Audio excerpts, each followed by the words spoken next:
vamos a entrevistar a Edgar Pacheco. Es, bueno, yo diría yo un buen amigo de hace un buen tiempo. Tuve la oportunidad de entrevistarlo también para mi podcast en El Búnker y hoy lo tenemos aquí. La verdad es que creo yo que tenemos muchísimas cosas que preguntar, queremos llevar una charla más que nada, más que una entrevista, creo yo es como una charla porque tenemos, no sé, creo que muchísimas cosas en común, muchísimas cosas que admiramos, o al menos yo en específico, que admiro de Edgar, y pues tener aquí a los dos reunidos creo que va a ser una muy buena plática. Entonces, con ustedes está Edgar Pacheco, pueden encontrarlo así en redes sociales, también él tiene un blog y cada vez está alimentando más su contenido. ¿Qué tal, Edgar? Hombre, un gustazo estar aquí con ustedes, muchachos. Andrés, Rick, un placer. La verdad es que ya teníamos tiempo queriendo cuadrar esto, pero no se ha dado la oportunidad. Espero que las condiciones técnicas nos favorezcan esta noche. Saludos desde acá, desde México.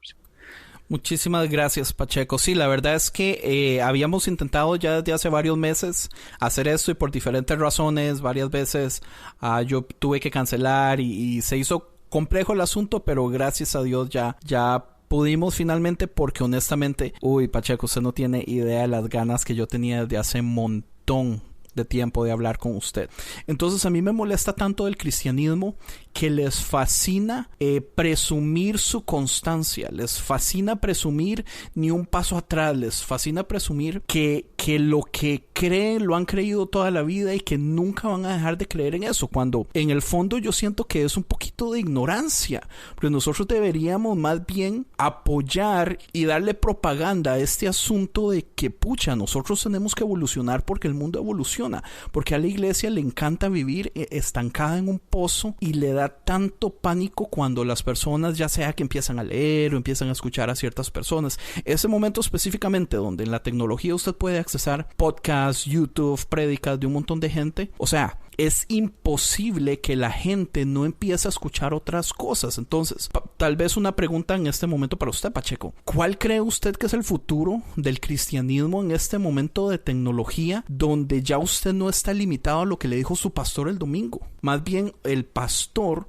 usualmente tal vez los locales, es que qué feo puede sonar, pero muchísimas veces, o sea, los pastores han creído lo que han creído por 40 años y las viejitas que están ahí desde hace 40 años han escuchado la misma prédica todos los domingos y no quieren dar este paso para evolucionar.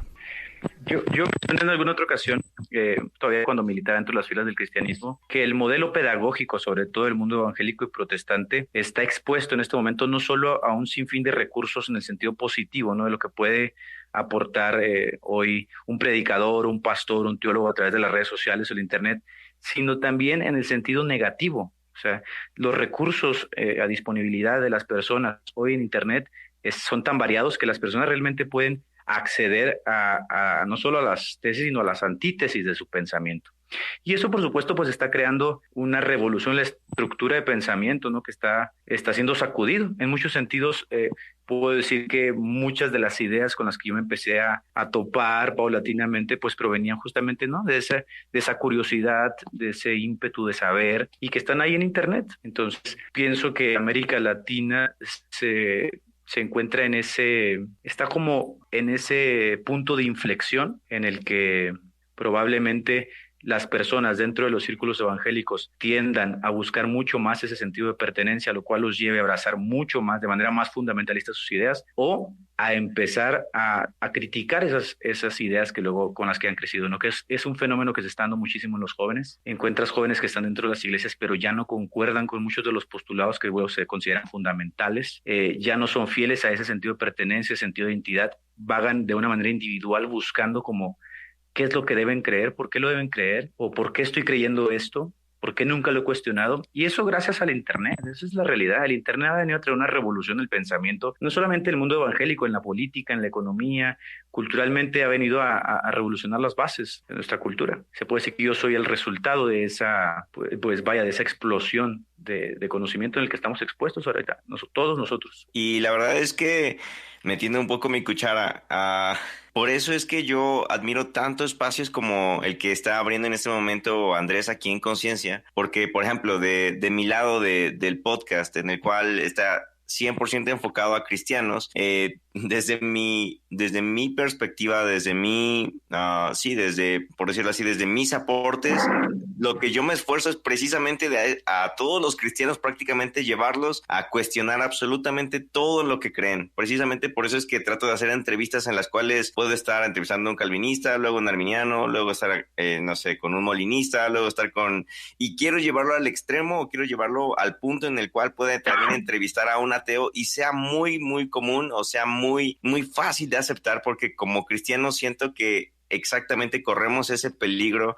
de ser inflexibles, de ser completamente cuadrados y cerrados y realmente no saber ser, pues, no sé, de no saber convivir con otras formas de pensamiento. Entonces, por ejemplo, a mí me gusta mucho decir en mi podcast que hay días en los cuales yo despierto siendo prácticamente ateo y eso a muchas personas les asusta porque pueden decir, ¿cómo alguien que está haciendo un podcast cristiano dice que es ateo abiertamente? Sin en cambio, yo creo que eso es algo que tiene que ser muy normal en cualquier persona, que no está mal cuestionar y no está mal incluso abandonar las creencias, no está mal abandonar los dogmas, no está mal abandonar las religiones, es algo a lo que tenemos que evolucionar. Es algo en lo cual por eso yo me identifico y sigo mucho a Edgar, porque realmente creo que es alguien en lo cual muchas personas pueden identificarse y saber que no es que se acabó el mundo y ahora se vas a convertir en un, no sé, en un drogadicto o en un asaltante, que es lo que los cristianos piensan, abandonó la fe, ahora va a ser un machista borracho que va no sé, o sea, lo peor, imaginamos lo peor. Entonces, por eso creo que para mí es tan importante espacios como estos, en los cuales podamos seguir enfocándonos en la persona por el simple hecho de ser persona, separando las creencias y poder entendernos y poder aceptarnos e incluso retarnos a nosotros mismos. No sé, es algo que admiro mucho de este espacio y de nuevo, Andrés, en serio, muchas gracias y gracias por el alcance. Un placer. Pacheco, ¿piensa usted que afecta de algún modo el hecho de que las iglesias por alguna razón, digamos, esta división del clero es algo que yo critico mucho? Existe el clero, existen los pastores, existen los líderes y es un porcentaje muy pequeño de la iglesia, y está después todo el pueblo, que todo el pueblo se supone que solamente recibe, pero adentro de eso tenemos un montón de líderes de jóvenes con muy poca preparación, con cero estudios, con cero de entrenamiento, qué sé yo, psicológico o de entender conflictos o para poder dar consejería o counseling, y ni siquiera, y que me perdonen los maestros de niños, pero yo pienso que los maestros de niños es de lo peor que tenemos, porque es el ministerio que nadie quiere trabajar. No, sorry, pero en serio. O sea, nadie quiere trabajar, nadie sabe la teología de ninguna de esas personas y lo que hacen es leer un librito, un sistema ahí todo... no sé, o sea, yo he visto el material que le dan a mis hijos y yo honestamente, yo a veces llego donde mi hijo y yo le digo, vea, yo sé que a usted le enseñaron esto, mi hijo tiene 11 años, pero la verdad es que esto no es así, esto no es así, esto no es así. Yo siento como que yo ando en contra del sistema.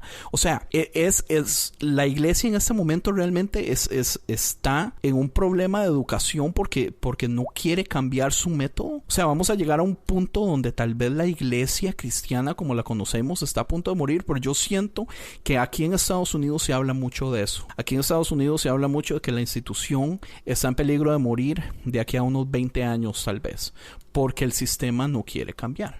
Tú acabas de mencionar algo muy importante que creo que es algo con lo que yo concuerdo, y es que la fe es una cosa y la institución, en efecto, es otra. Yo creo que el problema de la iglesia es institucional y en el fondo es estructural, ¿no? Si me permites contar un poquito acerca de cómo vivió el cambio, podría decir que sí, por favor. En el sector protestante y más profundamente en el sector evangélico hay un problema eclesiológico, la manera en que concebimos la verdad epistemológico, la manera en que accedemos a ella, la manera en que la entendemos. Este problema, por ejemplo, no lo encuentras en el catolicismo, no lo encuentras en la ortodoxia, lo encuentras muy acentuado en el mundo protestante y sobre todo en el mundo evangélico, no el evangelicalismo. Esta libertad hermenéutica deja desprovisto al individuo de herramientas con las cuales él pueda enfrentarse realmente a su búsqueda, ¿no? A su journey of faith, a su búsqueda de la verdad. Entonces, esta libertad hermenéutica que inició con Lutero, que permite al individuo sacar sus propias conclusiones, sobre todo la interpretación de la Biblia, en la manera que él concibe al individuo, en la manera que él concibe al mundo, a la familia,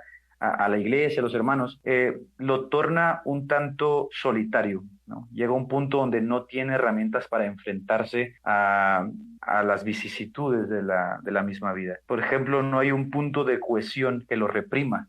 Y eso puede sonar un tanto, no sé, puede sonar un tanto grotesco, ¿no? Chocante, pero esta reprensión de la que hablaba Freud, ¿no? Es tan necesaria para que pueda canalizarse una institución. Si no, no es posible, ¿no? No es posible. Y eso lo podemos ver nosotros en el mundo protestante, en las cientos de divisiones que existen, porque tan pronto existe un desacuerdo, paulatinamente existe una división. Tú no encuentras esto a nivel estructural en el catolicismo, no lo vas a encontrar porque hay un punto de cohesión, hay un magisterio, hay un sumo pontífice. Hay un papa, correcto. Que lleva a las personas, hay un papa, sí, hay que las lleva a la cohesión. Ahora, más allá de hablar de aspectos dogmáticos y teológicos, si estamos de acuerdo en la figura del papa o no, esta reprensión, esta imposición de una autoridad suprema sobre el individuo permite que los individuos estén sometidos, ¿no? Y cuando uno no está sometido, simplemente se le hace a un lado y se corta la división. En el mundo protestante, en el mundo evangélico, no existe esto. Si tú no estás de acuerdo con alguien, tú tienes toda la libertad de poder interpretar el pasaje de la mejor manera que tú, o la manera que tú lo creas conveniente, fundar una nueva iglesia, establecer una nueva denominación.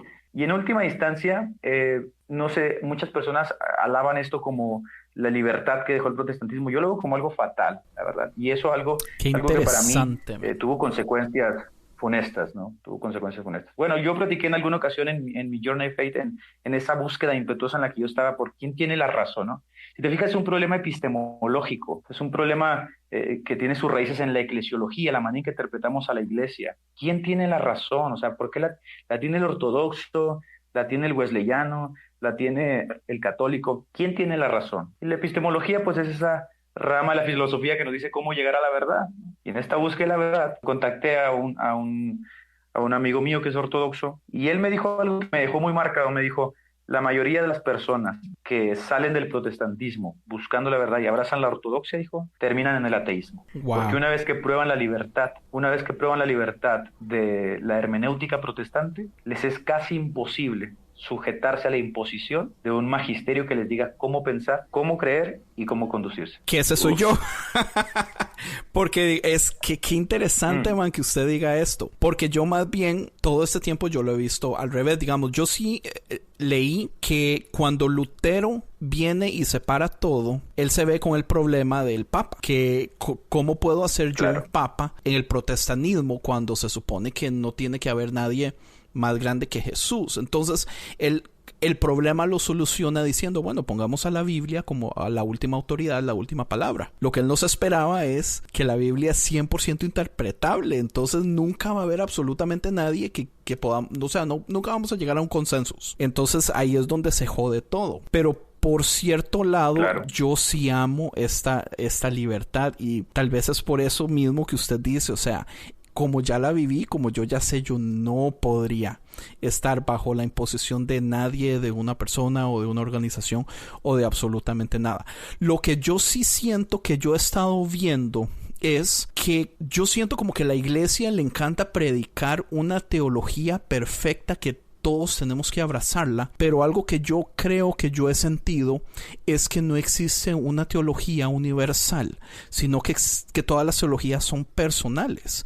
Y digamos, en este caso, si nos vamos a lo más básico, que es, por ejemplo, la salvación. ¿Qué puedo yo creer que me haga perder la salvación? Porque podríamos irnos a extremos. Por ejemplo, hay gente, yo personalmente yo creo que yo siendo cristiano evangélico, pero que yo no crea en la Trinidad, eso no me hace perder la salvación, aunque históricamente los que no creen en la Trinidad son unos herejes y se les han acusado y señalado del infierno, claro, y hasta han matado a muchísimos por algo así. Pero yo en este momento yo digo, eso es una estupidez. Hay gente que no cree, digamos, que Jesús nació de una virgen, que la Virgen María fue virgen en realidad, pero o sea, ¿me va a mandar eso al infierno? Si buscamos, digamos, la idea más básica del infierno, de la perdición, de la vida eterna.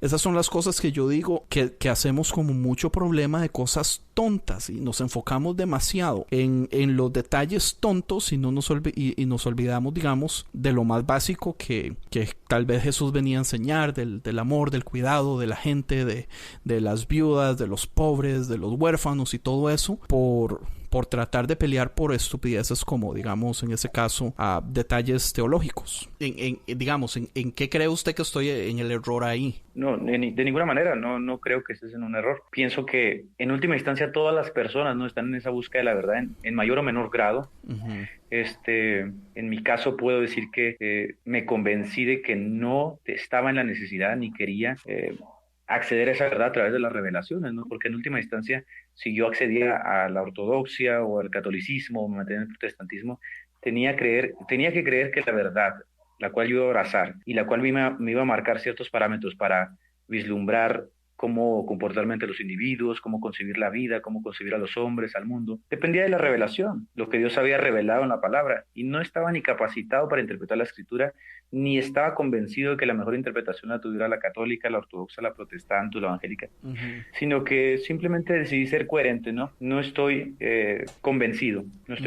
Y para no hacer una reinterpretación o una reimaginación de Jesús, que probablemente muchos evangélicos lo hacen para tratar de acomodar a su vida, ¿no? A la manera en que ellos conciben el mundo, no caer en eso, simplemente... Los malabares teológicos. Probablemente sí, pero lo más sensato fue abandonarlo, ¿no? Ser coherente conmigo mismo, abandonarlo y decir, no estoy convencido, no creo nada de eso. Tú estás en la búsqueda de la verdad, por supuesto, y crees que ciertas cosas no compaginan con ella, ¿no? Dices, bueno, estas cosas no estoy de acuerdo con ellas, no compagino con ellas, creo que son sosas, son estúpidas. Cada persona tiene esa discriminación de valores, ¿no? Cada persona que está en búsqueda de la verdad tiene esta discriminación entre lo que considera que es bueno y lo que considera que no es malo. Por eso yo digo que la epistemología es tan importante, porque nos dice cómo acceder a la verdad. Y en última instancia, si habláramos de manera eclesiológica, los que más lejos están de esa verdad, desde mi punto de vista, son los evangélicos. Los evangélicos sería lo más extremo, ¿no? Lo más radical, lo más separado. Pero si tú le preguntas a un evangélico, él te va a decir, pero es que yo disfruto tanto de esta libertad, o sea, me siento tan bien. Y entonces cambia la perspectiva, porque es cierto, estas personas realmente disfrutan la libertad, se sienten con la libertad de amar, de hacer ciertas cosas, que a lo mejor la institución reprime, pero esta reprensión, quizá la gente no vislumbra como buena, en cierto sentido, cuando hablamos epistemológicamente, es tan buena porque canaliza a las personas, las mantiene en cohesión, cosa que no tiene el mundo protestante, no tiene el mundo evangélico. Y tocaste un tema que creo que sería buenísimo poderlo taclear desde tu perspectiva. Yo sé que hay un montonal de cosas y es todo un proceso en el cual te lleva a tomar la decisión de decir, ok, llegó el momento de abandonarlo, de dejar a un lado esta religión, estas creencias, pero ¿tú cuál crees que fue como que la gota que derramó el vaso, por decirlo así, en el momento en el que despertaste un día y dijiste, ya, hasta aquí, me harté, ya no quiero absolutamente más de esto? No sé si pudieras compartirnos un poco de cómo fue. Supongo que el proceso fue muy largo. Hay un ejemplo, digamos, de una de mis personas favoritas, se llama Science Mike, que es del podcast A Science Mike y de The Liturgies. Y Science Mike pasó 2 años siendo ateo, pero siendo maestro de niños en su iglesia. Y él no confesaba a nadie. No podía hablar con su esposa. Él tenía una comunidad en internet de ateos porque él tenía que sacar sus cosas, pero nadie supo por 2 años. Excelente pregunta, Rick. Sí, gracias. Bueno, las comunidades evangélicas, las comunidades religiosas cumplen con varias características que son, bueno, ahora sí que son fenomenales para el individuo, ¿no? Te otorgan ese sentido de identidad, ese sentido de pertenencia al grupo, de aprobación. Comunidad. Por supuesto, ese sentido de orientación, que en última instancia pues vendría a reflejar lo que significa la palabra iglesia, ¿no? Es cierto que cambiar o dejar esa vida cuando estás muy comprometido con ella es bastante difícil, sobre todo porque implica un cambio en la personalidad. Ahorita mencionó Andrés una palabra que es de construcción, que ahorita está muy de moda la palabra de construcción, es muy ad hoc en este punto, ¿no? O sea, es decir, hay una de construcción, vas cambiando paulatinamente, pero en el cambio hay mucho dolor, por supuesto, como decía Unamuno, sí. ¿No? Unamuno decía que mientras él atacaba al cristianismo no se da cuenta que él mismo se estaba matando. Unamuno decía que el cristianismo y la cultura occidental tenían una relación tóxica, ¿no? Se mataban mutuamente. Y lo podemos ver, por ejemplo, en Europa, mientras los jóvenes critican muchísimo al cristianismo, se sienten, no sé, decepcionados de él, a la vez se matan a ellos mismos, porque la cultura en la que ellos viven fue fundada justamente bajo los principios del cristianismo, ¿no? Que es el aforismo de Nietzsche, ¿no? De matar a Dios. En su búsqueda de conocimiento, al emanciparse de la iglesia, pues el hombre termina emancipado de la verdad o de la estructura de donde él de donde él accede a la verdad, que es la religión. Dejar el cristianismo es dejar relaciones, es dejar pensamientos, es dejar convivencias, es dejar muchísimas cosas en el camino que luego tienes que reinterpretar, ¿no? Porque si no las reinterpretas, pues quedas en un vacío, en una depresión, lo que Freud llamaba neurosis, es este sentido de paranoia, no sabes cómo interpretar la vida, no sabes cómo dar respuesta a ciertas cosas, porque todo lo que aprendiste lo aprendiste del cristianismo, ¿no? Ahora mucha gente se me acerca y me dice, ¿qué piensas del aborto? ¿Qué piensas de las drogas? Porque son cosas que ellos no asimilan, que también puede tener respuesta, no fuera del cristianismo. Tú ahorita dijiste que algo no muy son interesante, blanco y negros. las personas piensan, claro, las personas piensan que una vez que sales del cristianismo, entonces tú ahora eres pro aborto o eres feminista, y no necesariamente, pero es que esa percepción de la vida la tienen porque la religión, la comunidad les da ese sentido de pertenencia que les da ciertas categorías de ideas que ellos abrazan totalmente. Así es y no puede ser de otra manera. Al principio de mi conversión, que fue paulatina, por supuesto muy dolorosa, llevó varios años, yo me embebí de cómo responder ciertas cosas que para mí eran muy importantes, ¿no? Una de ellas es cómo interpretar a los individuos, porque la manera en que yo concibo a los hombres dimana totalmente de la manera en que está en las escrituras, ¿no? En la Biblia. La manera en que yo concibo la vida, la familia, el matrimonio, a la sociedad, pues tiene sus categorías justamente ahí, dimanando de la escritura. Una vez que yo dejo esto, yo me encuentro conmigo mismo, antes que con nadie más, me encuentro conmigo mismo a pensar, realmente vendrá a dejar el cristianismo, puedo seguir ahí dentro, ¿no? Como dices de tu amigo, ¿no? Puedo seguir ahí dentro, tratando de reimaginar y reinterpretar a Jesús y tratar de hacer un Jesús más ad hoc a esta sociedad del siglo XXI, esta sociedad postmoderna, esta sociedad revolucionaria del mundo virtual. Pero me di cuenta que se había acabado. No quería hacer eso, no quería hacerlo, no me sentía cómodo haciendo eso. Y creo que habría hecho mucho más daño del que estoy haciendo quizá ahorita, porque muchas personas que realmente pues me conocieron, me siguieron, se empaparon de lo que yo decía y decidí ser coherente. No soy cristiano, no creo en ninguno de los dogmas fundamentales de la religión cristiana, no creo en la inspiración, revelación de ninguna escritura sagrada. Y ese fue el punto más importante, ¿no? No creo en la naturaleza de las revelaciones, no creo en ninguna revelación sagrada. Y como la verdad en las religiones dimana justamente de las revelaciones, una vez que tocas las revelaciones, todo se cae todo. Si no hay revelación, no hay conocimiento de Dios. Si no hay revelación, no hay nacimiento virginal. Si no hay revelación, no hay Trinidad. Si no hay revelación, no hay inspiración. Si no hay revelación, no hay nada. Wow. Por eso a veces yo me peleo con los apologistas en ese intento ridículo, ¿no?, de tratar de probar de manera histórica, a través de la historiografía, ciertas cosas que se asumen por la fe, y yo digo, bueno, es que esos son intentos desesperados de personas que intentan hacer relevante la fe en el siglo XXI, cuando no es necesario, ¿no? La fe es una cosa tan individual, tan experiencial, que no necesitas tratar de hacerla relevante a través de las disciplinas académicas, ¿no? La historiografía, la biología. Yo decidí simplemente ponerle fin y decir, no creo en las revelaciones de ninguna índole, y al dejar de eso, todo lo demás vino a caer, todo lo demás se vino abajo. Pacheco, cuando el episodio con Rick Santiago de Retazos Teológicos sale el 25 de abril del año pasado. No estoy seguro cuánto duró en salir, pero sé que Rick lo saca rápido cuando lo graba. Para ese entonces, porque digamos, en esa entrevista, usted se oye todavía lo más cristiano y las preguntas de Rick son preguntas hardcore y usted responde con una facilidad y todo. A mí me encanta, pero fue hace tan poquito, men. En ese momento, ¿en qué parte de este proceso estaba usted, men? Híjole, qué interesante pregunta, la verdad, ¿eh? Muy es por buena, lo mismo, porque yo sé Andrés, que es un proceso largo. La gente piensa que eso es como de un día a la mañana y no es así. No, de ninguna manera, no, es un proceso largo, es un proceso de introspección, de reflexión, es un proceso que duele, es un proceso en el que vas dejando pedazos del alma, no de lo que eres. O sea, yo me identifico muchísimo con el libro de Unamuno, La agonía del cristianismo, porque habla justamente de eso, ¿no? De ese proceso en el que vas quitando partes del cristianismo y te vas quitando partes de tu corazón, o sea, te vas matando. ¿Cuál libro? Y hay personas que después de ese proceso, La agonía del cristianismo se llama. ¿Quién es el autor? Miguel Unamuno. Ok, perfecto. Creo que muchas veces la jerga se vuelve parte de la personalidad, ¿eh? La jerga que aprendes. El cristianismo. Claro, el ismo. Esos clichés se vuelven parte de la personalidad, de lo que eres. Entonces se te vuelve fácil, se te vuelve muy fácil entablar una charla en esos términos, ¿no? Incluso si ahorita Rick me hiciera una entrevista que me dijera, vamos a hablar de teología, yo creo que me sentiría muy cómodo, ¿no? Porque todavía está eso, todo ese bagaje de ideas, de pensamientos, de concepciones Ajá. que no se pueden abandonar, o sea, no se pueden desenterrar de la memoria. Creo que en cierta manera cuando Rick me hizo la entrevista, muchas de las respuestas que di simplemente las di por inercia, ¿no? En Inercia, automático. sí, sí. Automático, sí. Wow.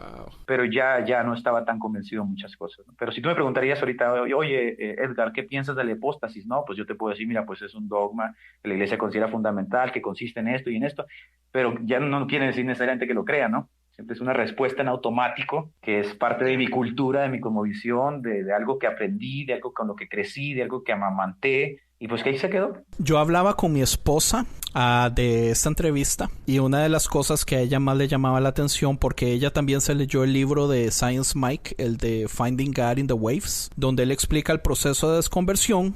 A ella le afecta mucho porque yo pasé un proceso de desconstrucción también fuerte, y uno de mis errores fue que yo no involucré a mi esposa porque yo no sabía lo que estaba pasando, porque eso sucedió tal vez hace más de 10 años. Yo no sabía el vocabulario correcto, yo no tenía en ese tiempo conocimiento de que personas también estaban pasando por eso, pero yo vi a mi esposa sufrir porque los dos crecimos en el cristianismo, los dos hemos estado ahí por años. Y ella decía, eso es parte de nuestras vidas ser cristiano. Si Andrés pierde la fe, ¿qué va a pasar también con nuestro matrimonio? En este caso yo ya tenía un hijo. ¿Qué va a pasar entonces con nuestro hijo?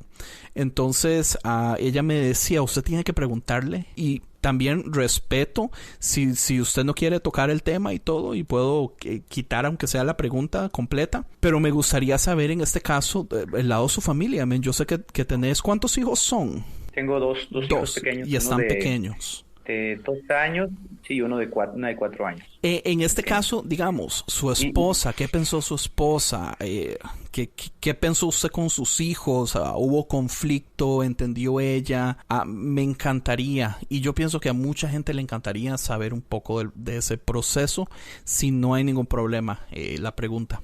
Claro, sí. Creo que aquí hay una gran diferencia entre la manera en que mi esposa concibe, porque yo nunca le he prohibido, ¿no?, concebir la fe de ninguna manera, o concebía, si es que ya ha dejado de concebirla, y la manera en que yo concibo. Mi cambio fue en un sentido un tanto intelectual, y en el caso de ella fue un tanto emocional, ¿no?, que hay una gran diferencia, ¿no?, porque yo asumí el reto de la deconstrucción intelectual y lo que implicaba, ¿no?, enfrentarme, por ejemplo, al tema de la resurrección de Jesús, que es un tema central para el cristiano, aparentemente que yo defendí mucho tiempo. Tuve que hacerle frente de manera intelectual y fue una carga bastante pesada, ¿no? Desde empezar a leer las antítesis, las críticas, ahora sí dedicarle tiempo ya no desde la percepción de la fe para alimentarme, para vivir la vida de una manera más efusiva, sino para ver en qué es lo que yo quería realmente. En el sentido de mi esposa creo que es un tanto más emocional, en el sentido, como tú dices, de que aquí hay hijos, hay una relación de familia, hay una relación de matrimonio, de individuos, de papá, de mamá. En ese caso creo que es un tanto más complicado cuando se involucran tanto las emociones, o por lo menos cuando las emociones se elevan a ese nivel superlativo, ¿no?, que terminan dirigiendo la manera en que concebimos la vida. En mi caso no fue así, en mi caso, como fue lo asumí de manera, bruta o intelectual, dura, sin ese convencionalismo, sin esa condescendencia.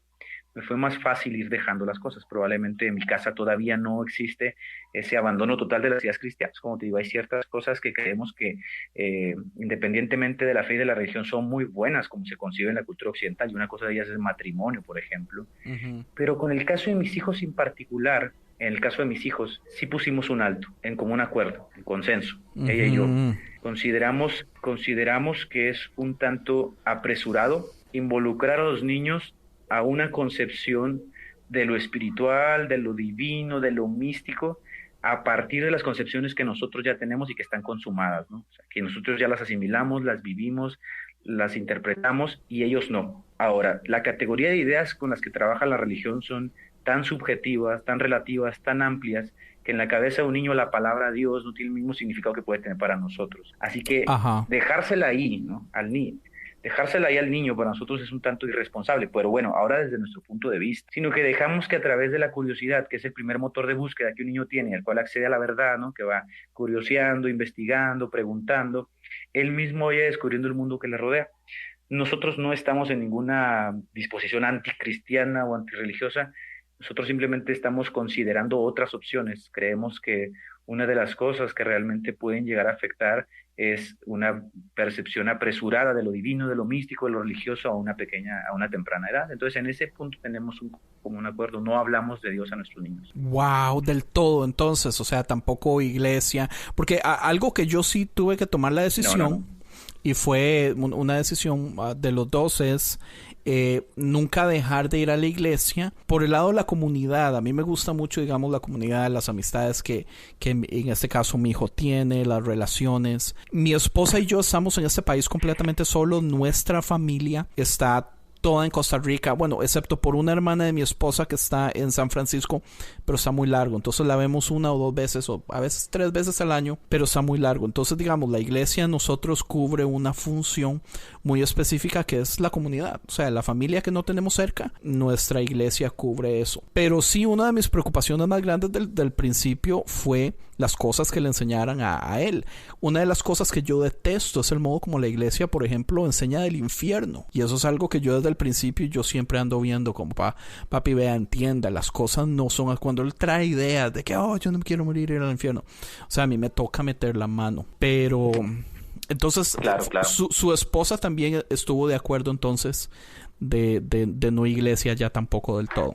Sí, yo no forcé a nadie, ni siquiera soy muy reservado, ¿no? Con mi familia en cuanto a la manera que consigo la fe, porque creo que puedo ser un tanto dañino. O sea, mis ideas pueden ser un tanto, pueden influenciar bastante, ¿no? Entonces, lo que yo simplemente digo es que la fe es una cosa que puede dar ciertas ventajas a la personalidad y a las vicisitudes de la vida, y es válido. Es válido.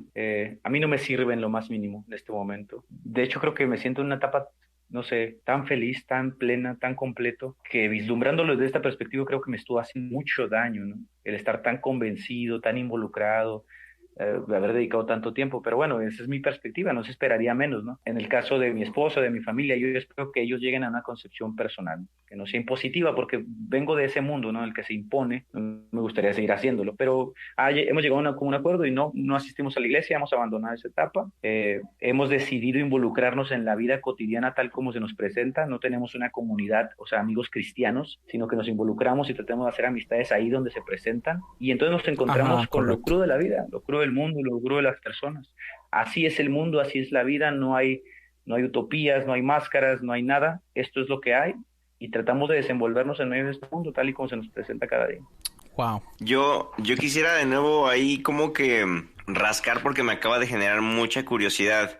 De igual modo, para cuando yo realicé la entrevista ya hace un año, aún, si no mal recuerdo, tú estabas como pastor o copastor de una iglesia metodista libre. ¿Cómo fue la salida? O sea, ¿fue como confesando o, bueno, no confesando porque suena como si fuera algo malo? ¿Fue admitiendo o diciendo que habías abandonado por completo las creencias o simplemente fue dando las gracias y partiendo? No sé, me causa un poco de curiosidad esa parte. Bueno, primero hay que entender que esa fue la última etapa, ¿no?, de mi cristianismo. Antes de eso estuve pastoreando una de las iglesias más grandes de aquí de México, de la ala metodista, pero justamente por lo que platicamos al principio, ¿no?, por ese celo, por ese amor a la doctrina, por ese amor a la verdad, o por lo menos lo que yo consideraba verdad, ese amor a la teología, al sentido de identidad metodista, pues me encontré pronto con roces, ¿no? Porque hay personas, nuevamente, el mundo evangélico, el mundo protestante, cada quien tiene esa libertad hermenéutica en la que puede interpretar el mundo de mil maneras y la Biblia ni se diga. Entonces, lo más sano para mí fue salir, ¿no? Justamente buscando otra vez el lugar, la comunidad, a la familia, con quien pudiese compartir ciertas ideas, y terminé en la iglesia metodista pastoreando al lado del obispo, ¿no?, del presbítero, del presbítero superintendente. En ese lugar, como fue un poco más pequeño, la vida iba mucho más allá de la teología, que creo que es lo que están tratando de decir ahorita Andrés, lo que está tratando de decir, no, buscar esa etapa en la que la vida vaya mucho más allá de la teología, mucho más allá de las doctrinas. En ese lugar pequeño, donde la comunión era verdadera, donde sí nos saludábamos, nos queríamos, convivíamos, nos amábamos, las concepciones teológicas o las concepciones intelectuales pasaron a términos secundarios. Lo que yo creía o lo que yo dejaba de creer no era tan relevante, ¿no?, como llegó a ser en otros años. En ese momento, cuando yo estaba en la última iglesia, era más importante el cariño que mi familia les profesaba a los miembros y el cariño que los miembros profesaban a nosotros. Yo pedí mi cambio. Yo estaba pastoreando en la ciudad en el Nuevo León, frontera sí, bueno, yo digo por Andrés, que no conoce quizá, en el norte de México, y pedí mi cambio al estado de Chihuahua, ¿sí? Estaba pastoreando en el lado oriente de México y pedí mi cambio al lado norte, al norte, la frontera con El Paso, ¿no? Cerca del Paso, Texas. Esa fue como la estrategia que yo utilicé para no dañar a la iglesia, para no decirle a la iglesia, soy ateo. Entiendo. Yo simplemente le dije, mi tiempo aquí culminó, mi tiempo se acabó, me retiro.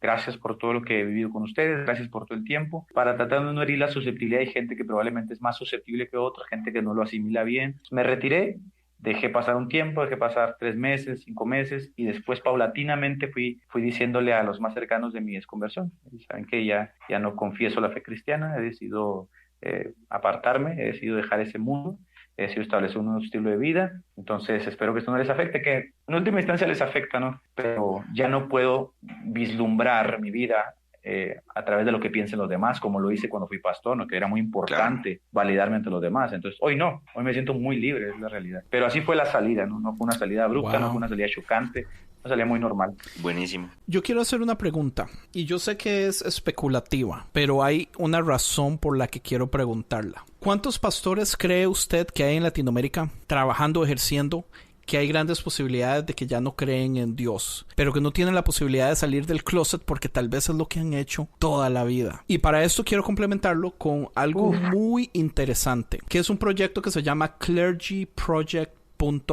Clergyproject.com es una organización con más de 1,000 pastores y ex pastores. A más de un cuarto de esa organización son personas que en este momento están ejerciendo, pero es exactamente lo que yo dije. Han hecho esto toda su vida, ellos ya no creen en Dios, pero no les queda otra más que mantenerse, porque pues a sus 50 años salir a trabajar en un supermercado, o sea, tampoco.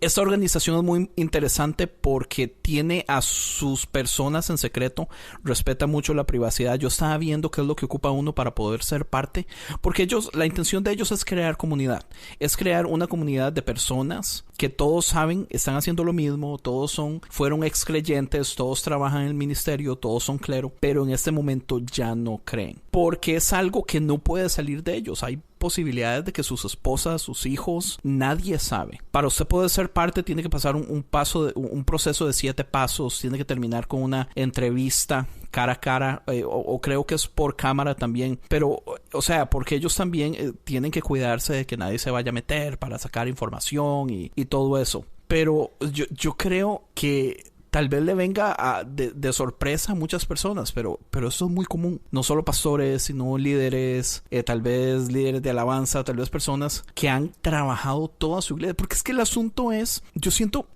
que la iglesia es tan sucia a veces como agarra a las personas o como las atrapa o como les ofrece, qué sé yo, tantas cosas, el mundo, la salvación, los ministerios, pero después usted se ve atrapado. O sea, como dije, es especulativo, pero ¿ha escuchado usted, digamos, de gente, ya cuando usted da el paso, usted que es una persona relativamente conocida en el cristianismo, ha escuchado usted de más personas? Hay personas que le dicen, lo que usted hizo, yo quisiera hacerlo desde hace años, pero no tengo ni los huevos en primer lugar, ni la capacidad, digamos, económica para realmente salirme de todo. Es una de las preguntas que yo creo indispensables en este tema, ¿eh? Pues esta pregunta se tiene que tocar sí o sí, porque por supuesto que conozco muchísimas personas, pastores, evangelistas, misioneros, que siguen dentro de la iglesia por el factor económico, simplemente por el factor económico. Hace mucho tiempo que abandonaron la fe, hace mucho tiempo que dejaron de creer, ya no viven una vida tal como lo marcarían los estándares morales. Díganos nombres. Son mentiras. Para orar por ellos. Para ponerlos en oración. Oye, pero tú mencionaste una parte que es muy importante y que yo la viví, o sea, la viví a flor de piel, ¿no? Yo tenía una estabilidad económica sorprendente que yo sé que la mayoría de las personas quizá en mi país no alcanzan a tener, ¿no? Yo sé que en Estados Unidos quizás sí, pero el acceder a estas cúpulas de poder dentro de una institucionalidad sí me permitió tener un estilo de vida, pues que era bastante bueno económicamente. Una de las cosas que evidentemente pensé antes de abandonar el cristianismo es todo esto se va a acabar. y no solamente se va a acabar conmigo, ¿no? Que puedo vivir una vida bastante parca, bastante sencilla, Sí. sino esta vida se va a acabar para mi familia también. Sí, sí, sí. Se va a acabar para mis hijos también. Pues estoy jugándome no solo mis concepciones o mis ideologías, estoy jugando el futuro de mi familia. Eso, por supuesto, no es una cosa sencilla, o sea, no es una cosa que quizá algunos piensen, pues lo hizo de la noche a la mañana. Es una cosa complicadísima. Toda mi vida, Andrés, giraba en torno a la religión. Yo dediqué mis estudios a la religión. Yo estuve en un internado cerca de 4 años estudiando teología. Abandoné mis percepciones de estudiar una carrera, abandoné el conservatorio de música, muchas oportunidades que tuve por ser fiel al Señor. Esa es la realidad, porque estaba convencido de mi vocación, estaba convencido de que yo estaba llamado a hacer ciertas cosas espirituales que no todos los hombres están llamados. Entonces validé el sacrificio como algo rentable, ¿no? Es válido sacrificarse, vivir, sufrir, y en cierta manera también es válido acceder al fruto de eso. Cuando se llegó a este punto de inflexión, en el que yo tuve que decidir dejar el cristianismo, el factor económico jugó un papel preponderante en ese cambio. Por supuesto que lo jugó. Y puede decirse que también fue un momento de mucho sufrimiento, porque sales del área de la estabilidad a enfrentarte a un mundo que no estás acostumbrado a vislumbrarlo. Gracias a Dios en este momento, pues, mira, te digo la jerga y el cliché, no, gracias a Dios todavía digo, todavía puedo, qué genial, man. Ahí está la evidencia, ¿no? Así que la entrevista, haz de cuenta que te la hice en modo automático, Rick. Y pues sí, conozco, no solamente eso, aquí también hay otro tema, conozco muchísimas personas de la iglesia son homosexuales. En mi iglesia llegaron muchísimos homosexuales, muchísimos. Sí. Constantemente, encubiertos, no, sin querer revelar. Cuando yo traté a estas personas, ¿no?, que lloraron en mi casa, que estuvieron en mi oficina, que llegaron a la iglesia, que se congregaban conmigo, yo decía, qué triste debe ser la vida para una persona que no puede expresar realmente lo que es, lo que cree, ¿no? Estas personas tenían que vivir a la zozobra de la crítica, a la zozobra del ataque, justamente por eso, ¿no? Porque sabían que una vez abandonando el cristianismo y diciendo soy homosexual, pues el mundo se les iba a venir encima. Y probablemente pues no todos tienen la piel tan gruesa para aceptar esas críticas, esos ataques. Si tú te fijas en mis redes sociales, yo me lo he tomado con mucha ligereza, muy simplón. No me quiero embarcar a nivel emocional. A mí me encanta. Con las críticas, con los ataques. Déjeme decirle. No quiero hacer eso, también. pero justamente por eso, porque hay toda una serie de factores y circunstancias que puedes terminar muy lastimado. Entonces, emocionalmente no me involucro. Soy muy simplón en este momento porque no quiero involucrar mis emociones en ese sentido. Entonces, sí conozco muchos pastores, conozco misioneros. Con uno de los líderes más encumbrados en el momento que yo estuve trabajando era ateo abiertamente. Muchos consumían drogas abiertamente mientras pastoreaban. Y otros tantos no se sentían con la libertad de confesar su estilo de vida, ¿no?, sus creencias, sus convicciones, justamente por eso, por el estilo de vida que les otorga la religión, la validez ante los demás, sentido de identidad, de pertenencia y la vida que han creado. Y probablemente, Andrés, por eso muchas personas, en vez de ser coherentes y abandonar el cristianismo, terminan readaptando el cristianismo, reimaginando a Jesús y haciendo como una especie de nueva copia, ¿no?, una extrapolación al siglo XXI de la figura de Jesús que concuerde y que sea agradable a la homosexual, a la lesbiana, a la prostituta, o yo qué sé, ¿no? Estoy especulando. El asunto aquí es que yo digo, no es necesario, mejor abandona el cristianismo, vive feliz. Pero bueno, hay ciertas ideas enquistadas que probablemente ya no se pueden abandonar, las abandonas y te terminan haciendo mucho daño, y yo entiendo que tienen que entrar personas ahí que ayuden a reinterpretar, a presentar de un camino más mesurado, que ayuden a bajarle un poquito esa neurosis, esa paranoia. Y para mí está fenomenal, está genial. Buenísimo. Pues lleva... Quería hablar un poquito acerca de apologética y tal vez hablar un poquito de Santiago Alarcón. Porque he notado en Facebook, man, cómo lo ataca. Pero es que déjeme decirle, yo no me soporto a Alarcón. No tengo meses, tal vez más de un año de que yo no me soporto. Qué individuo más patán. Y juepucha, tanta gente lo sigue y le besan el trasero, mae. O sea, es así como puta, mae. O sea, ¿qué es? ¿Por qué putas a la gente le encanta esta patanería, este egocentrismo, Ay, se lo juro que me enoja. Y Porque de hecho fue Rick el primero que me mandó yo creo que me mandó una foto de un post suyo que usted dijo algo de Alarcón. El mae así como, mae, Andrés, vea esto. Y yo así por dentro yo dije, man, Pacheco es como de mis personas favoritas en este universo. ¿Por qué a los cristianos les encanta esas actitudes, man? Él viene siendo como un referente, ¿no? Hay que decir primero que Alarcón, pues, es un amigo de muchos años. No lo conozco de hace 2 meses. Lo conozco ya desde el 2012, 2013. ¿En serio? Ok. De hecho, sabía. Fui uno de los primeros invitados a su programa. En aquel entonces hablamos un poquito de la ideología de género, de la homosexualidad. Y tenemos una amistad un tanto atropellada a veces, pero una amistad que al final de cuentas sigue en la informalidad, pero sigue. Nada más que a él probablemente le hizo un poquito de ruido mi desconversión, y como él pues es un referente de la apologética otra vez, como que hay una necesidad, ¿no?, de defenderse o de blindarse o de protegerse contra aquellos que pueden ser realmente un riesgo, un peligro para la fe cristiana. Pero pues yo también me tomé el papel en serio, y le dije, bueno, pues vamos a darnos pues con todo. Pero no, nada, de vez en cuando platicamos por teléfono y hablamos y interactuamos.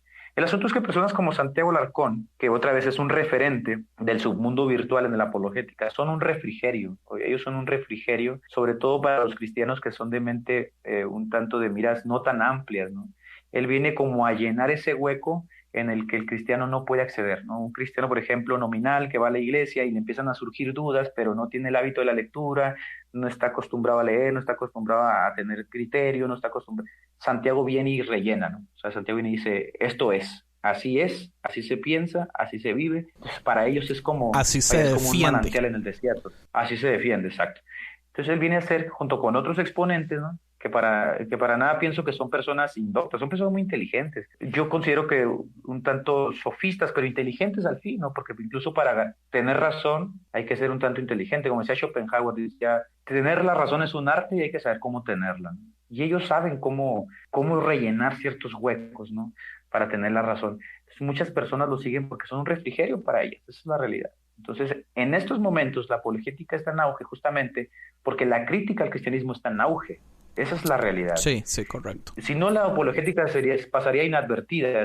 Eso mismo sucedió en Europa. En Europa, la teología liberal, que surgió como una manera de hacer relevante el cristianismo, vino a hacer también que surgieran muchos grupos que dieran respuesta, ¿no?, a todos aquellos que atacaban los supuestos dogmas fundamentales del cristianismo. Entonces, es cíclico. Todos estos apologistas tienen a sus seguidores porque hay mucha gente que está criticando al cristianismo de manera abierta, de manera tácita, pero está ahí, la crítica está ahí, ¿no? Están los argumentos, están las críticas, están las exposiciones, y ellos se sienten como con la necesidad espiritual, por supuesto, de defender aquello en lo cual han creído, lo cual yo considero que está bien, pero al final de cuentas, pues, no va a durar mucho también, pienso yo. Pero yo pienso que yo empecé así, digamos, todo mi proceso de desconstrucción fue a yo descubrir. Lo que a mí me hizo casi perder la fe fue la ciencia. Yo me di cuenta que yo amo la ciencia. Y me di cuenta súper tarde, tenía como 24 años tal vez, por decirlo un ejemplo, pero lamenté demasiado el hecho de que mis profesores nunca me enseñaran lo bonito de la ciencia. Entonces yo empiezo a consumir y obviamente lo primero que veo es el impacto fuertísimo de lo que la Biblia dice, ¿verdad? Y uno así como, pucha, ¿qué está sucediendo? Y yo encuentro esa organización que se llama Reasons to Believe, que son 5 o 6 científicos que todos tienen PhDs, que varios trabajan para la NASA, varios trabajan para otras cosas, pero son unos excelentes apologéticos con respecto a ciencia, pero también son all earth, entonces son geniales. Ellos, gracias a Dios, me mantienen en todo esto. Entonces, yo me enamoro de la apologética por otro lado. Pero después me doy cuenta que el problema de la apologética es esto mismo, digamos, que yo critico tanto de Alarcón, que es que crea patanes, crean personas que lo que quieren es pelear para ganar argumentos y se olvidan completamente, digamos, del amor a la gente. O sea, usted puede o amar a una persona o hacerlo sentir como un estúpido y usted ganar su argumento. Entonces es muy común crear este sentimiento de patán. Pero lo que yo siento es que entre más patán la persona, más los... Bueno, pero es que volvemos a lo mismo con el estúpido Trump. O sea, es que los cristianos son bien tonticos, man. O sea, ¿qué es esta necesidad? ¿Qué es esta falta de huevitos? Que ocupamos un carácter fuerte para que nos... no sé, nos justifique, man. A mí honestamente me molesta las actitudes de Alarcón, el modo como explica las cosas. Es demasiado patán. Y no sabía no sabía en realidad que eran amigos. Yo creí que usted lo estaba atacando por lo mismo. Sí, otra vez es el punto, ¿no? O sea, ellos otra vez vienen a llenar ese hueco. Yo pienso que no es eterno ese asunto, ¿no? También, como se dio el fenómeno en Europa, quizá no con las mismas aristas, pero se va a dar en Latinoamérica. Y el asunto es que así personas como a ti, Andrés, que dices, bueno, pues es que yo no voy con este tipo, o sea, yo no concuerdo con él, considero que no me gusta la manera en que desarrolla sus temas, en la manera en que se dirige a los demás. Por una u otra razón, la realidad es que la apologética tiende a ser un tanto incoherente en ese sentido, ¿no? Porque el debate, la heurística, es justamente eso, la contienda. Para eso existen los estratagemas, para eso existe la búsqueda de falacias, es para golpear al oponente. Es un tanto complicado que un apologista que va a dedicarse al debate, mientras esté golpeando al oponente, a la vez lo ame, ¿no? Sí. Porque el debate tiene por fin, o sea, es un ataque intelectual, es un boxeo, es una gimnasia intelectual. Vas a estar golpeando. Y obviamente el hombre es la suma de sus ideas, es la suma de su intelecto. Cuando golpeas una de sus ideas, lo golpeas a él. Hay que tener madurez que debe ser sorprendente para que alguien derribe tus argumentos, te golpetee en el área intelectual y tú te quedes muy tranquilo, ¿no? Eso es casi improbable. Sientes que una parte de ti se desmorona. O sea, ¿por qué? Porque es un debate intelectual. Entonces, acá tenemos un problema porque el cristianismo tiene dentro de sus categorías morales amar al individuo por encima de sus ideas, por encima de sus concepciones, vaya por encima de su pecado, pero luego en un debate, si tú vas a atacar sus ideas, pues lo vas a atacar él mismo. Entonces esta parte de la apologética a muchas personas no le hace clic, a otras sí, ¿no? Por ejemplo, si Santiago debatiera conmigo, que no hemos tenido la oportunidad, mucha gente se sentiría muy cómoda de que me ataquen, ¿no? Porque yo le tiro mierda a mucha gente. Ajá. Y probablemente mucha gente diga, wow, qué bueno que Santiago le tira mierda también. Pero ya sería un tanto incongruente con lo que profesa el cristianismo, ¿no? De amar, de dialogar, de ganar al individuo, de acercarlo a la fe. Entonces probablemente por ahí no va. Probablemente sea mejor el diálogo. ¿Qué es esto que estás haciendo tú ahorita? ¿Qué es lo que haces en tu podcast? El diálogo, la interacción, la retroalimentación. ¿Qué piensas? ¿Por qué? ¿Qué viviste? Y dejar que la gente diga, mira, yo no sabía eso, o probablemente nunca lo había concebido así, o a decir, este ganó o este perdió, y hacer que la gente tome partido es muy diferente. Pues algo que yo he notado con el tiempo es que, bueno, en primer lugar, los debates no están diseñados para cambiar la perspectiva del debatiente, porque los dos están a la defensiva. Exacto. Los debates están diseñados para el público. Usted tiene que tratar de, ya sea cambiar perspectivas o darle nuevas perspectivas al que está oyendo. Entonces, por ese lado, o sea, entiendo, si nuestro interés es el público, entonces también no hay necesidad de muchas veces caer en el ad hominem de tirarle todo como podamos al debatiente, porque al final el debatiente no va a cambiar. La esperanza no es que cambie. Yo no creo que haya una persona que en un debate haya cambiado de postura. No, es casi muy improbable. Por otro lado, los cambios personales, digamos, no sé si usted alguna vez se leyó este libro de Jonathan Haidt, The Righteous Mind. Habla un poquito acerca del proceso de cambio de las personas, cómo nosotros tenemos como un abogado, como un Speaker of the House en nuestra mente que siempre nos está apoyando todas nuestras ideas estúpidas que a veces creemos saber, y aunque sean incorrectas y aunque nos hagan entender que son incorrectas, el Speaker of the House viene a darnos esta potestad de que usted está en lo correcto. Y esos cambios solamente ocurren en relaciones entre amigos, entre conversar, sin peleas, sin defensivas. Y cuando usted se dio cuenta después de años, usted muchísimas veces, usted simple y sencillamente una vez piensa en un asunto y dice, oh mira, yo ya no pienso esto, y usted ni siquiera se dio cuenta cuándo sucedió el cambio. Así es como realmente suceden los cambios, son procesos a largo plazo. Hay un fenómeno psicológico que se llama efecto, no recuerdo el nombre, si efecto Goldwyn, no recuerdo. El asunto es que los debates lo generan. Lo que hacen los debates es que hace que refuerces tus ideas. Por ejemplo, si en un debate yo siento que una de mis ideas se va afectada, en vez de ceder a la idea, yo voy a reforzar mi idea para que en el próximo debate En vez de perder el argumento, yo lo gane, lo cual hace que entre en un círculo vicioso en el que en vez de que el debate cambie a la persona, lo hace que refuerce sus ideas, ¿no? Schopenhauer escribió un libro que se llamaba El arte de tener la razón. Schopenhauer, pues, muy dado a la heurística, y él escribió ese libro, pero a la mitad del libro él lo abandonó, ¿no? Y en el prólogo del libro dice que se asqueó porque él enseña las estratagemas para ganar un debate. Dice que estaba tan asqueado de la facilidad con la que una persona puede ganar un debate sin tener la razón, utilizando ciertas estratagemas, ¿no? Ciertas falacias, ciertas maneras de burlar al oponente.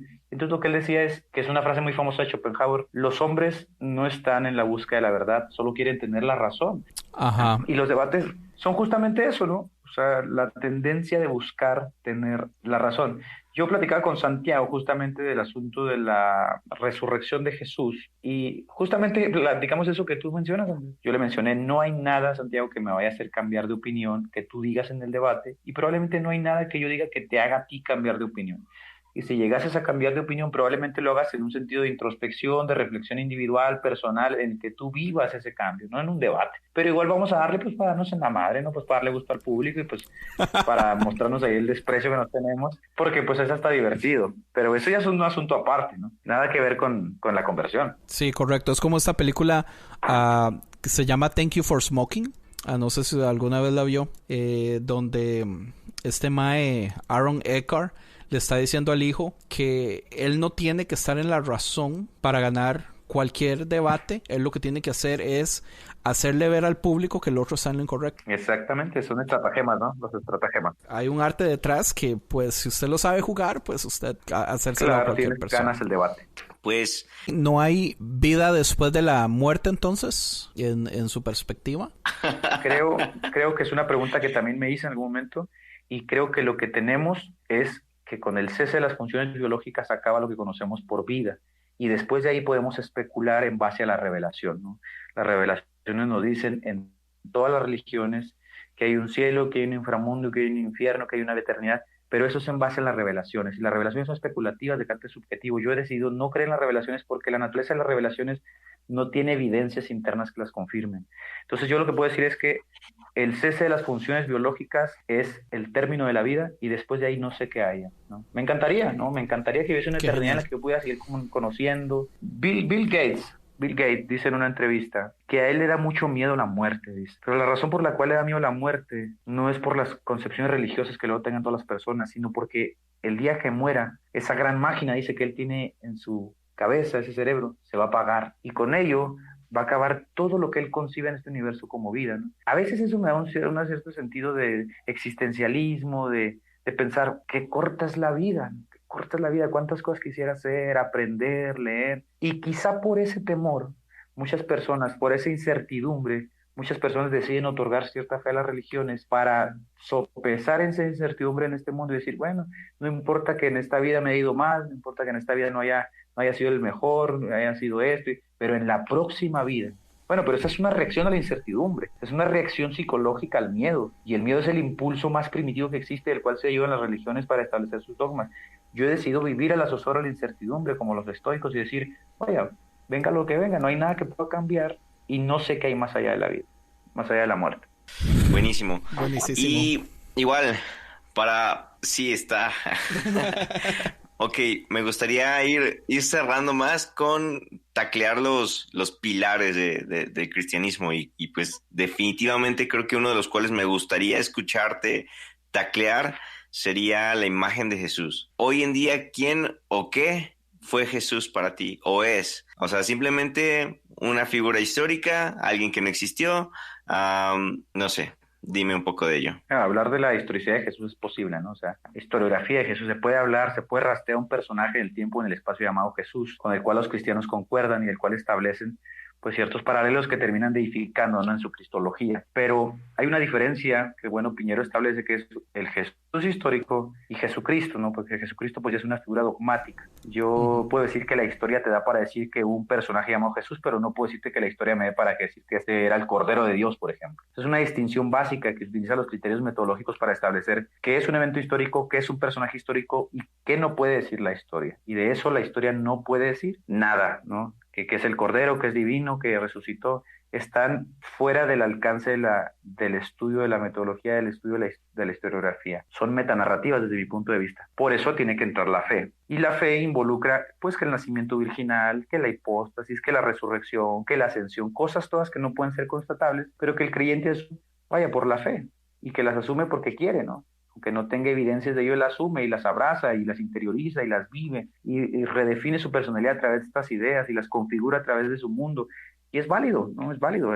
Hay personas que creen que Buda caminó sobre flores de loto en el mar, hay personas que creen que Mahoma voló de una burra hacia el cielo. O sea, hay ciertas ideas que parezcan muy ridículas cuando las contextualizas, cobran mucho sentido. Yo le decía en alguna ocasión a mi mamá, que platiqué con ella, le decía, el cielo que Jesús promete es un cielo judío, donde hay una comilona judía de 7 días, donde hay vino, donde hay algarabía, donde hay comida, que a ningún occidental o anglosajón que vive como rey, a diferencia del tercer mundo, le va a llamar la atención. Esa es la realidad. Porque en el contexto en que Jesús habla del cielo, por ejemplo, donde los judíos no tienen que comer, donde el 95% de la gente es pobre, donde la mayoría de la población en Roma es esclava, hablarles de que va a haber comida, que va a haber una gran fiesta, bueno, es algo muy sorprendente, pero eso no sorprendería a los vikingos que esperan morir como reyes, no como dioses en medio de la batalla, degollados para poder acceder al Valhalla. Eso no sorprendería, por ejemplo, a los musulmanes.